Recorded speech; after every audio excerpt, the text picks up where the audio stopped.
Once upon a time, there was a little bull, and his name was Ferdinand. Ferdinand grew up in the sunny hills of Spain, and he loved it there. He loved the calm, rolling land. He loved the warm, clear skies. And he loved nothing more than to just sit quietly in his favourite spot, out in the pasture under a cork tree, and smell the flowers. As the other little bulls grew up, their parents encouraged them to run and jump and butt their heads together. They were all concerned about becoming the biggest, the strongest, the most ferocious bull. But not Ferdinand. Ferdinand couldn't see the fun in running and jumping and butting heads with the other bulls. He would much rather sit beneath his favourite tree, listening to the birds and smelling the flowers. Sometimes his mother, who was a cow, would worry about him. She was afraid that he would be lonesome all by himself. "Oh, Ferdinand," she would say, "why don't you run and jump and butt horns with the other bulls?" But Ferdinand would shake his head. "I like it better here, where I can just sit and smell the flowers." His mother saw that he was not lonesome at all. In fact, he seemed much more content than the other bulls running about all the time. Because she was an understanding mother, even though she was a cow, she let him just sit there and be happy. As the years went by, Ferdinand grew and grew until he was very big and very strong. All of the other bulls who had grown up with him in the same pasture would fight each other all day. They would butt each other and stick each other with their horns. What they wanted most of all was to be picked to fight at the bullfights in Madrid. But not Ferdinand.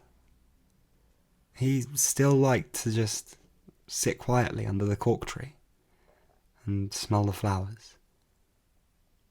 One day, 5 men came to pick the biggest, fastest, roughest bull to fight in the bullfights in Madrid. All the other bulls run around, snorting and butting, leaping and jumping, so the men would think they were very strong and very fierce, and pick them.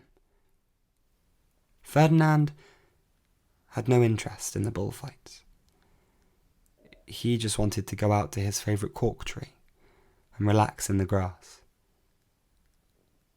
But as he was sitting down, he didn't look what was beneath him, and instead of sitting on the nice cool grass in the shade, he sat on a bumblebee.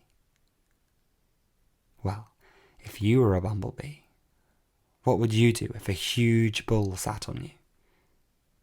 You'd sting him. And that is exactly what this bee did to Ferdinand. Wow, did it hurt! Ferdinand jumped up with a cry. He ran around puffing and snorting, butting and pawing the ground as if he were crazy. The 5 men saw him, and they all shouted with joy. Here was the largest and fiercest bull that any of them had ever seen. Just the one for the bullfights in Madrid. So they took him away for bullfight day in a cart. And what a day it was. Flags were flying, bands were playing, and all the lovely ladies had flowers in their hair. They had a parade into the bullring. First came the bandolieros, with long, sharp pins with ribbons on them to stick in the bull and make him mad. Next came the picadors, who rode skinny horses, and they had long spears to stick in the bull and make him madder. And then came the matador, the proudest of all. He thought he was very handsome, and he bowed to all the ladies. He had a red cape and a sword, and he was supposed to stick the bull last of all. And then came the bull. Well, you know who that was, don't you? They called him Ferdinand the Fierce, and all of the bandolieros were afraid of him, and the picadors were afraid of him, and the matador, he was scared stiff. Ferdinand ran into the middle of the ring, and everyone shouted and clapped because they thought he was going to fight fiercely and butt and snort and stick his horns around. But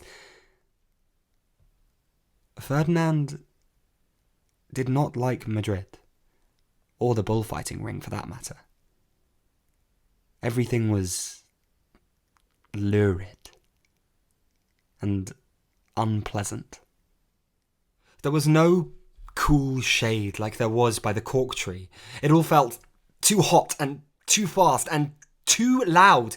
He did not like the jolting cart, he did not like the cheering crowd, and he did not like the dusty ring.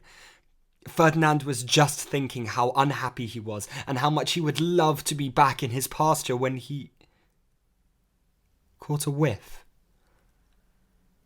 of the flowers in the lady's hair. And so he sat down quietly and smelled. He wouldn't fight and be fierce no matter what they did. Amidst all the ruckus, he just sat and smelled and was calm. And the banderilleros were mad, and the picadores were madder.